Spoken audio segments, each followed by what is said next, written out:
সালাতুল ইস্তেখারা আদায় করার নিয়ম কানুন। এখানে ইস্তেখারার নামাজ আদায় করার বিস্তারিত আলোচনা করা হবে, যার মধ্যে সালাতুল ইস্তেখারা এর পরিচয়, ইস্তেখারা নামাজের নিয়ত, নামাজ পড়ার নিয়ম, ইস্তেখারা করার উত্তম তরিকা, ইস্তেখারার ফলাফল, স্বপ্নের মাধ্যমে ফলাফল জানা, স্বপ্নে কি দেখা যাবে, ভিন্ন পদ্ধতিতে ইস্তেখারা করা, ইস্তেখারার দোয়া সহ সালাতুল ইস্তেখারার পরিপূর্ণ আলোচনা করা হবে। ভিডিওটি অনেক গুরুত্বপূর্ণ, তাই আমরা খুব মনোযোগ সহকারে শুনবো, দেখব। তো প্রথমেই সালাতুল ইস্তেখারা এর পরিচয়। যে কোনো মুবাহ, জায়েজ ও ভালো কাজ করার পূর্বে সাধারণ নিয়মে 2 রাকাত নফল নামাজ পড়ে বিশেষ এক পদ্ধতিতে আল্লাহর নিকট দোয়া ও বরকত প্রার্থনা করাকে ইসলামী পরিভাষায় ইস্তেখারা বলে। বিশেষত যখন কোনো কাজের ব্যাপারে সংশয় দেখা দেয়, যেমন অমুক মেয়েকে বিবাহ করব কিনা, অমুক ব্যবসা আরম্ভ করব কিনা, অমুক চাকরিতে যোগদান করব কিনা, অমুক কাজে বিদেশে গমন করব কিনা ইত্যাদি, তখন ইস্তেখারার মাধ্যমে একটি স্থির সিদ্ধান্তে উপনীত হওয়া বিশেষ ফলপ্রসূ। ইস্তেখারা নামাজের নিয়ত মুখে উচ্চারণ করে আরবি কিংবা বাংলায় নিয়ত করা জরুরি নয়, বরং যে কোনো ভাষায় মনে মনে নিয়ত করাই যথেষ্ট। নামাজ পড়ার নিয়ম। সাধারণ সুন্নত ও নফল নামাজের ন্যায় যে কোনো সূরা কেরাত দ্বারা সালাতুল ইস্তেখারা আদায় করা যায়।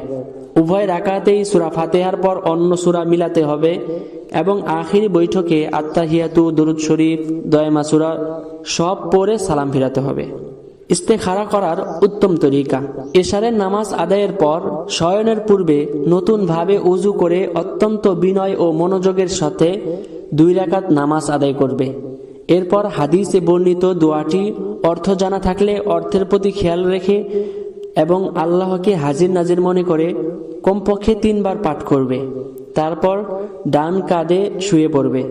সকালে ঘুম থেকে জাগ্রত হয়ে যে দিকে মনের ঝোঁক সৃষ্টি হয় কিংবা যে বিষয়ে অধিক কল্যাণজনক মনে হয় সেটাই গ্রহণ করবে। উল্লেখ্য যে শুধু সালাতের মাধ্যমেই ইস্তেখারা করতে হবে তা জরুরি নয়, বরং বিশেষ কোনো কারণে নামাজ পড়তে না পারলেও নির্দিষ্ট দোয়াটি ইস্তেখারার নিয়তে পাঠ করে ইস্তেখারা করা যায়। এরপর যেদিকে মনের ঝোঁক সৃষ্টি হবে সেটাই হবে ইস্তেখারার ফলাফল। ইস্তেখারার ফলাফল। প্রথম দিন ইস্তেখারা করার পর কোনো ফলাফল না পেলে পরপর 3 দিন এরূপ ইস্তেখারা করবে। এতেও কোনো সিদ্ধান্তে উপনীত হতে না পারলে 7 দিন পর্যন্ত এভাবে ইস্তেখারা করবে। এতেও কোনো ফলাফল না আসলে ভালো মন্দ বিবেচিত পূর্বক কাজ আরম্ভ করবে। ইনশাআল্লাহ ইস্তেখারার বরকতে আল্লাহ পক্ষ থেকে সাহায্য আসবে। স্বপ্নের মাধ্যমে ফলাফল জানা। শুধু রাতেই ইস্তেখারা করতে হবে এবং স্বপ্নের মাধ্যমেই তার ফলাফল জানতে হবে এমনটি জরুরি নয়, বরং যে কোনো সময় ইস্তেখারা করা যায় এবং জাগ্রত অবস্থায়ও তার ফলাফল পাওয়া যায়। অর্থাৎ ইস্তেখারা করার পর মনের ঝোঁক যেদিকে সৃষ্টি হবে সেটাই হবে ইস্তেখারার ফলাফল। স্বপ্নে কি দেখা যাবে? একটি কথা স্মরণ রাখতে হবে যে স্বপ্নের মাধ্যমে কোনো কিছু দেখার নাম ইস্তেখারা নয়, বরং ইস্তেখারার আসল হচ্ছে মনের ঝোঁক তৈরি করা। তবে অনেক সময় স্বপ্নের মাধ্যমেও সরাসরি কাঙ্ক্ষিত বিষয়টি দেখা যায়, আবার অনেক সময় সরাসরি কাঙ্ক্ষিত বিষয় না দেখে এমন কোনো কিছু দেখা যেতে পারে যা দ্বারা ইস্তেখারার ভালো মন্দ ফলাফল নির্ণয় করা যায়। যেমন কোনো ব্যক্তি সৌদি আরব যাওয়ার উদ্দেশ্যে ইস্তেখারা করলো। রাতে স্বপ্নে দেখলো যে সে বাহরাইন গিয়েছে এবং সকালে ঘুম থেকে জাগ্রত হয়ে সৌদি আরব যাওয়ার জন্য মনে ঝোঁক সৃষ্টি হয়। এর দ্বারা বুঝতে হবে যে সৌদি আরব যাওয়া তার জন্য কল্যাণকর। এভাবে একটি দেখে আরেকটির উপরে কিয়াস করে ফলাফল নির্ণয় করতে হবে। ভিন্ন পদ্ধতিতে ইস্তেখারা করা। শুধু নামাজের মাধ্যমেই ইস্তেখারা করতে হবে তা জরুরি নয়, বরং বিশেষ কোনো কারণবশত নামাজ পড়তে না পারলে নির্দিষ্ট দোয়াটি ইস্তেখারার নিয়তে 3 বার পাঠ করে ইস্তেখারা করা যায়। এরপর যেদিকে মনের ঝোঁক সৃষ্টি হবে সেটাই হবে ইস্তেখারার ফলাফল। ইস্তেখারার দোয়া।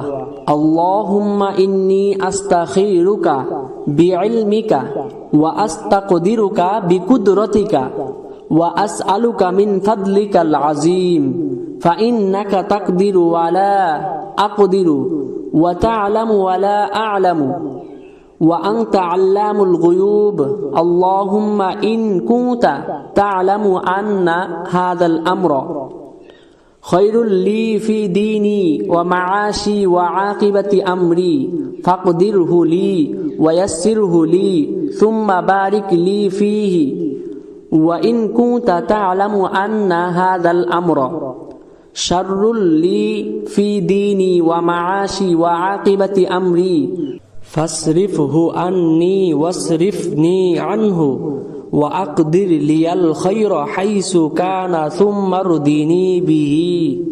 এই ইস্তেখারার দোয়াটি পড়ার নিয়ম হলো, প্রথম থেকে এভাবে পড়বে, আল্লাহুম্মা ইন্নী আস্তাখিরুকা বিইলমিকা ওয়া আস্তাকদিরুকা বিকুদরতিকা ওয়া আসআলুকা মিন ফাদলিকাল আযীম ফাইন্নাকা তাকদিরু ওয়ালা আকদিরু ওয়া তা'লামু ওয়ালা আ'লামু ওয়া আনতা আল্লামুল গুয়ুব আল্লাহুম্মা ইন কুনতা তা'লামু আন্না হাযাল আমরা। এখানে হাদা আমর বলার সময় মনে মনে নিজের উদ্দেশ্যের কথা স্মরণ করবে। তারপরের অংশ এভাবে পড়বে, খায়রুন লি ফি দীনি ওয়া মাআশি ওয়া আকিবাতি আমরি ফাকদিরহু লি ওয়া ইয়াসসিরহু লি সুম্মা বারিক লি ফীহি ওয়া ইন কুনতা তা'লামু আন্না হাযাল আমরা। এখানেও হাদা আমরা বলার সময় মনে মনে নিজের উদ্দেশ্যের কথা স্মরণ করবে।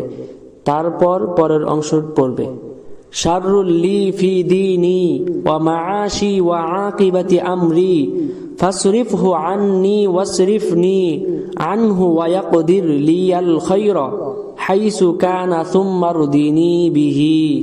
উল্লেখ্য যে যদি কারো এই লম্বা দোয়াটি মুখস্থ না থাকে তাহলে নিম্ন সংক্ষিপ্ত দোয়াটি পড়া যাবে। তারপরেও বড় দোয়াটি পড়াই উত্তম। ছোট দোয়াটি হচ্ছে আল্লাহুম্মা খিরলি ওয়াখতারলি। ইস্তেখারা করার ক্ষেত্রে একটা লক্ষণীয় জিনিস যে হারাম কাজে ইস্তেখারা করা যাবে কিনা। একমাত্র জায়েজ ও বৈধ কাজের জন্যই ইস্তেখারা করা যাবে। হারাম ও অবৈধ কোনো কাজের জন্য, যেমন মদের ব্যবসা করবে কিনা, অমুক জিনিস চুরি করবে কিনা, অমুক মেয়ের সাথে জেনা করবে কিনা, অমুক বাড়িটি দখল করবে কিনা ইত্যাদি ইস্তেখারা করা জায়েজ নেই। মোট কথা, যেমনই ভাবে অবৈধ কোনো কাজ করা হারাম, তেমনি ভাবে অবৈধ কাজের জন্য ইস্তেখারা করাও হারাম। সংক্ষিপ্ত ভাবে ইস্তেখারা করার নিয়ম, এশারের নামাজের পর নতুন ভাবে ওযু করে অত্যন্ত ধন্য ও খেয়ালের সাথে 2 রাকাত নামাজ আদায় করুন। তারপর নিম্নোক্ত দোয়াটি অত্যন্ত বিনম্র চিত্রে আল্লাহ পাকের কথা স্মরণ করে কমপক্ষে 3 বার পড়ুন। ইনশাআল্লাহ আপনি সঠিক সিদ্ধান্তে পৌঁছতে পারবেন। ইসলামিক সকল ধরনের শিক্ষণীয় ভিডিও পেতে আমাদের চ্যানেলকে সাবস্ক্রাইব করুন। এরকম ইসলামিক আরও শিক্ষণীয় ভিডিও পেতে লাইক, কমেন্ট, শেয়ার করে সবার কাছে পৌঁছে দিন।